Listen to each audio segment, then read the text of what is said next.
اچھا، کیا آپ نے اب 2018 آنے والا ہے، کیا آپ نے جنوری، فیبرری، مارچ، اپریل، مئی، جون، جولائی، اگست، ستمبر، اکتوبر، نومبر، دسمبر 52 جمعے کے خطبے ہوتے ہیں، ان کی کوئی لسٹ بنا لی ہے، پلان کر لیا ہے کہ پچھلے سال ان موضوعات پہ بات کی تھی، اب اگلے سال یہ کروں گا؟ یہ تو اس مہینے کے آخر میں آپ مہینے کے مہینے فائنل کرتے ہیں؟ آپ مہینے کو جو اسلامی تاریخ کے واقعات ہوتے ہیں اس کے ساتھ لنک کرتے ہیں؟ جی پھر تو آپ زیادہ تاریخ تو نہیں بیان کر رہے ہیں؟ نہیں، یعنی جو میں نے آپ سے کہا ابھی سیرت چلا، اسی طرح حج ذی الحجہ کے شروع میں قربانی اور اس طرح کے مسائل، لیکن اس میں بھی ظاہر بات ہے یہ سیرت تو پورے 4-6 جمعے تک چلتا ہے، اس میں پورے اس میں احاطہ کرنے کی کوشش کرتے ہیں، لیکن ایسے عموماً جو ایام ہوتے ہیں تو ایک جمعہ آتا ہے، آپ ایک جمعے کی تیاری کے اوپر کتنے گھنٹے لگاتے ہیں؟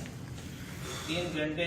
اصل میں تو کافی عرصہ ہو گیا، 2007 سے میں جمعہ پڑھا رہا ہوں، تو اس کے میں شروع سے میری کوشش تھی کہ میں اس کے نوٹس لکھوں، اس وقت سے نوٹس میں نے لکھے تھے، کبھی اگر ایسا ہوتا ہے کہ تیاری نہیں کر پاتے تو کوئی ٹائم نہیں پاتا۔ اچھا، آپ کو پتہ ہے کہ استاد کے بارے میں ایک اور بات کہتی جاتی ہے، وہ ہمارے استاد بڑی سخت بات کہتے تھے، وہ کہتے تھے استاد کا تجربہ 1 سال کا ہوتا ہے، اس کو ضرب دے دیں 30 سال۔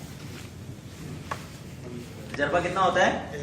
1 سال کا، اور وہ 30 سال تک پڑھاتا رہتا ہے اس 1 سال کے تجربے کی بنیاد کے اوپر۔ کہ ایک دفعہ تجربہ ہو گیا تو اب تجربہ ہو گیا نا پڑھانے کا، تو اب وہ ساری زندگی تجربہ چلتا رہے گا، تو اس کا تجربہ 1 سال ہوتا ہے، ویسے یہ ایک کہا جاتا ہے۔ اچھا چلیں یار، اچھا ہے آپ کا، لیکن نارملی ہمارے ہاں جمعے کی تیاری پہ انویسٹمنٹ نہیں کی جائے۔ آپ کو اپنا اینول پلان بنانا ہوگا کہ 52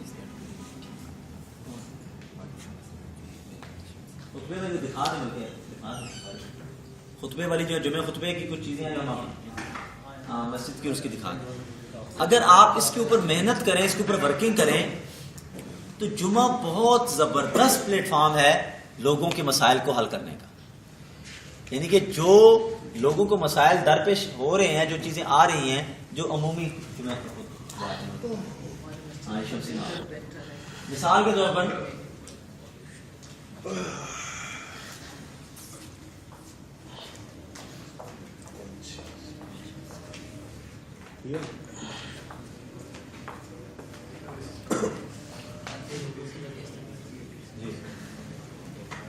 فرض کر لیں قرآن اور تعمیر شخصیت، سیرت اور تعمیر شخصیت، آخرت اور تعمیر شخصیت، کہ آپ قرآن کے ساتھ کیسے جوڑ رہے ہیں انسانی شخصیت کی تعمیر کو، آپ سیرت کے ساتھ کیسے جوڑ رہے ہیں انسانی تعمیر شخصیت کو، آپ آخرت کا فلسفہ رکھنے والے، آخرت کی فکر رکھنے والے کسی بھی انسان کو کیسے جوڑ رہے ہیں تعمیر شخصیت کے ساتھ۔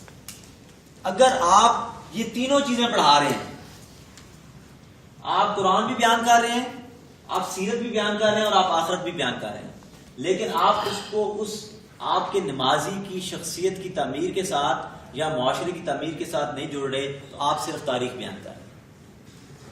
چند حقائق ہیں جو شاید وہ ایک کتاب پڑھ لے تو آپ سے زیادہ بہتر جانے۔ اگر وہ سیرت کی کتاب پڑھ لے تو آپ کو جو اس نے 10 گھنٹے سننا ہے، اس کے پاس زیادہ علم آ جائے گا اس کتاب کو پڑھ۔ تو آپ کا رول کیا ہونا چاہیے کہ آپ جو چیزیں وہ لنک نہیں کر سکتا، وہ آپ نے لنک کرنا سکھانا۔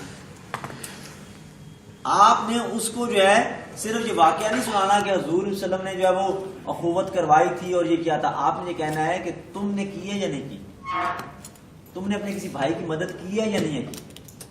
حضور صلی اللہ علیہ وسلم نے کی، سیرت میں ہوا، حضرت ابوبکر صدیق نے یہ کیا۔ ہمارا مسئلہ کیا ہے؟ ہم اپنے بڑوں کی خالی فضیلتیں بیان کرتے رہتے، ہمارا نبی ایسا تھا، ہمارا نبی ایسا تھا، ہمارے صحابہ ایسے تھے، ہمارے بڑے ایسے تھے، ہمارے بڑے ایسے تھے۔ ان میں سے ان کی کتنی صفات آپ میں یہ ہیں؟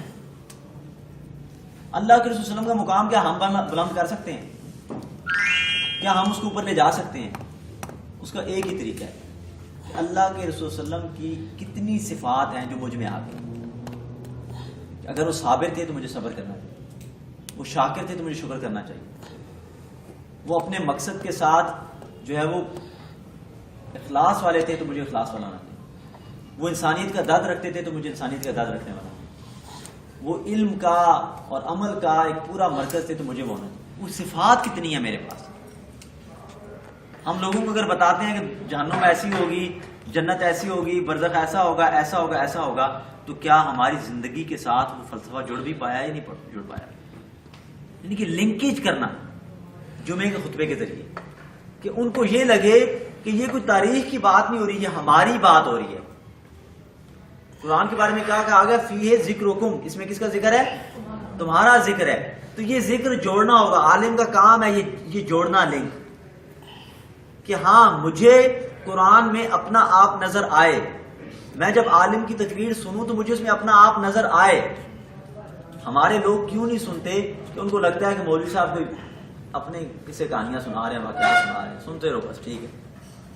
جب آپ کسی کی بات کریں گے تو وہ بات سنے گا، جب آپ اپنی بات کریں گے یا ایسے ہی ہوائی کی بات کریں گے تو وہ آپ کی بات نہیں سنے گا، تو ان باتوں کو لنک کر جائیں۔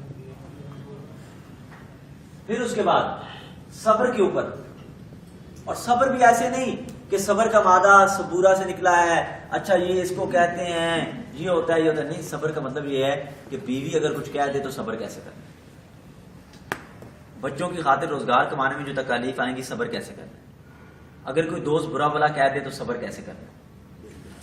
یعنی کہ اس کو عملی زندگی کے ساتھ جوڑنا، اس کی صرفی ناوی کی ترکیب میں پڑے رہنا، اور یہ 10 آیتیں صبر کے اوپر پڑھ دینا، 2-4 واقعات سنا دینا، اس سے بات سمجھ نہیں آتی۔ سمجھ کب آئے گی؟ جب آپ اس کو عملی مثال دیں گے کہ صبر کا مظاہرہ کرنا کیا ہوتا ہے، اس کی زندگی کے ساتھ اس کو جوڑیں گے۔ اسی طریقے سے شکر، ہمیں کہنے میں چھوٹے موضوع لگتے ہیں کہ یہ بہت بڑے موضوع ہیں۔ اگر اللہ نے آپ کو اولاد دیا تو اس کے اوپر شکر، اللہ نے آپ کو بیوی دیا اس کے اوپر شکر، اللہ نے آپ کو روزگار کا ذریعہ دیا اس کے اوپر شکر، اللہ نے آپ کو آنکھیں دی ہیں، زبان دی، اس کے اوپر شکر۔ یعنی کہ آپ اس موضوع کو زندگی کا موضوع بنائیں، اس کو صرف اسلامیات کا موضوع نہ بنائیں کہ جیسے ایک کتاب سے کچھ چیزیں پڑھی سنی اور آیتیں اور حدیثیں بیان کر دی اور ہو گیا، زبردست تقریر ہو گئی، اور آپ سے بعد میں آ کے جمعے کے بعد کسی نے سوال ہی نہیں کیا کہ کیا موضوع ہے۔ مثبت سوچ، منفی سوچ سے لوگوں کو نکالیں۔ غیبت، چغلی، اس سے گھر تباہ ہو رہے ہیں۔ اس کی عملی مثال کے طور پر آپ نے ایک جمعہ پڑھایا غیبت کے اوپر، چغلی کے اوپر، اور آپ یہ کہیں کہ 1 ہفتے تک آپ پریکٹس کریں کہ کوئی بھی آپ میں سے غیبت چغلی نہیں کرے گا، اور اس کے اثرات مجھے آ کے بتائیں، وہ شیئر کریں۔ اپنے گھروں میں اپنی بیویوں کو جا کے اس بات کے اوپر لائیں کہ آج جو جمعے کا خطبہ پڑھا ہے اس میں کیا کیا چیزیں بتائی گئی، جو جمعے کا خطبہ ڈسکس ہوا ہے وہ اپنے بیوی اور بچوں کے ساتھ جا کے شیئر کریں۔ عورت میں ہمارے انسانیت، اپنے مردوں کو، جو لوگ آپ کے پاس جمعہ پڑھنے آتے ہیں ان کو عورت کی اہمیت بتائیں، عورت کے ساتھ محبت کرنا سکھائیں، نہ کہ آپ یہ کہیں عورت جو ہوتی ہے وہ شیطان سے زیادہ عیار مکار ہے، عورت کا فتنہ شیطان سے زیادہ ہے، اور ساتھ ہی آیت اِنَّ کَیْدَ الشَّیْطَانِ کَانَ ضَعِیفًا۔ سبحان اللہ، مرد بھی سارے خوش کہ انہوں نے واہ کیا لوگ